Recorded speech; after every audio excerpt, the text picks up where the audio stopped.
ჩაშლილი ბრძოლა თუ გაუგებრობა. თეთრ სახლში ილია თოფურიას მეტოქე ჯასტინ გეიჯი ამბობს, რომ ჯერ კიდევ რამდენიმე დღის წინ უთხრეს, რომ თეთრ სახლში არ იბრძოლებდა.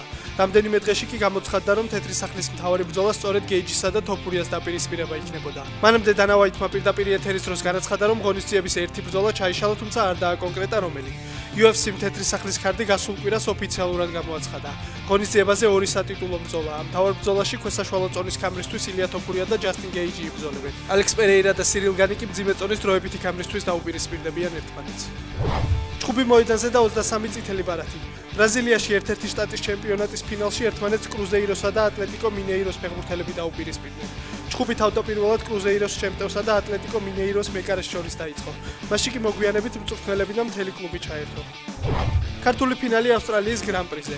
90 კილოგრამ წონით კატეგორიაში ერთმანეთს ტატო გრიგალაშვილი და ლუკა ჯავახიშვილი დაუპირისპირდნენ. დაპირისპირებაში გრიგალაშვილმა მეტოქე იპონით დაამარცხა და ოქროს მედლის მფლობელი გახდა.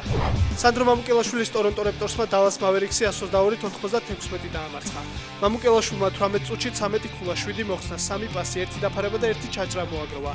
130-91 გაიმარჯვა გოგა ბითაძის ორლანდო მეჯიკმაც, რომელმაც მილოუკი ბაქს ცლია. ქართულმა თამაშში 7 ქულა, 5 მოხსნა და 2 ასისტი მიითვალა.